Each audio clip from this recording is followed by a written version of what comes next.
Selamat pagi, saudara yang terkasih dimanapun berada pada pagi hari ini. Salam damai sejahtera bagi kita sekalian.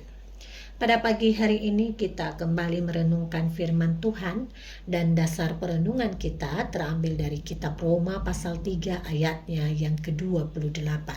Begini firman Tuhan tertulis, "Karena kami yakin bahwa manusia dibenarkan karena iman dan bukan karena ia melakukan hukum Taurat." Saudara yang terkasih, pada dasarnya semua orang cenderung ingin bebas. Hanya setiap orang membawa dan memiliki definisi yang beragam tentang kebebasan. Ada orang yang ingin bebas sebebas-bebasnya hingga berakhir dengan kekacauan. Lihat saja titik lalu lintas tertentu di negara kita. Terlihat sangat kacau. Dengan kebebasan total berlalu lintas, kendaraan akan bertabrakan satu dengan yang lain. Lalu lintas pun macet total, dan dalam kemacetan semua orang marah. Sangat mungkin terjadi amuk massa. Jadi alih-alih menikmati kebebasan, malah yang ada kacau balau. Lalu apa yang kurang? Cullen Hightower, seorang penulis terkemuka pada masa Perang Dunia Kedua, berkata disiplin tanpa kebebasan adalah kesewenangan, sementara kebebasan tanpa disiplin adalah kekacauan.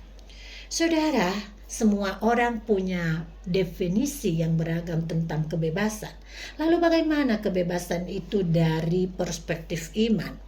Roma pasal 3 ayat 28 berkata, "Karena kami yakin bahwa manusia dibenarkan karena iman dan bukan karena ia melakukan hukum Taurat." Lalu apa yang kemudian terjadi ketika manusia dibebaskan dari hukum Taurat? Terjadilah yang disebut dengan euforia merdeka. Celakanya, Paulus menjumpai di Roma ada banyak pengajar yang merasa bebas dan merdeka mengajarkan ajaran semaunya. Saudara, pembebasan dari belenggu Taurat oleh Kristus bukan berarti semau gue atau hidup yang sebebas-bebasnya. Hidup yang dibebaskan dari belenggu Taurat adalah hidup yang kemudian mengikatkan diri pada norma atau nilai yang diteladan ajarkan oleh Kristus. Kebebasannya yang sekarang adalah kebebasan bersama dengan Kristus.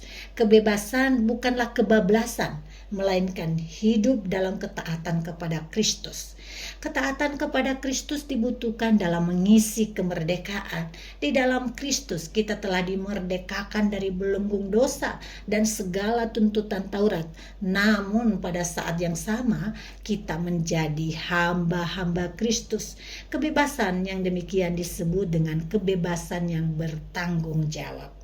Saudara, bagaimana kita menggambarkan kebebasan kita dalam Kristus itu?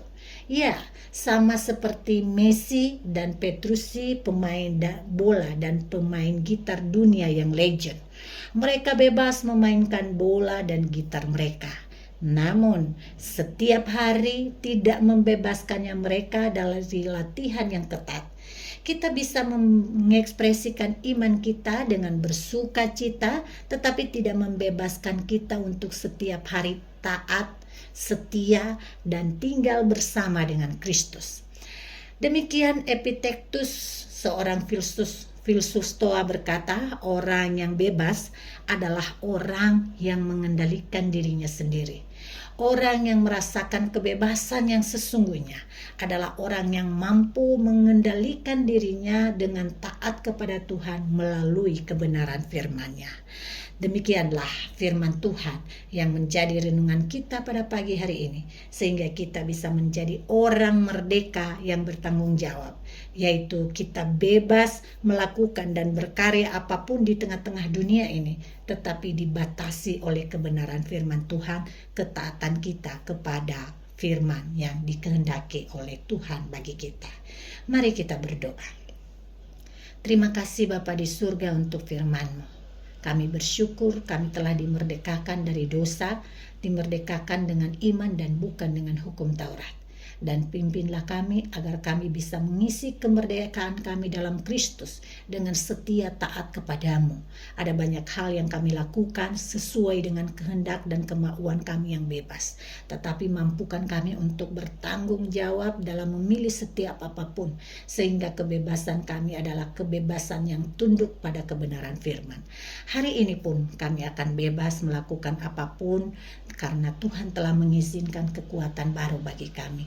Ya Bapa, biarlah kekuatan baru itu kami pergunakan dalam kebebasan yang bertanggung jawab, sehingga apa yang kami lakukan pada pagi hari ini selalu dilakukan dalam ketaatan dan setia kepadamu.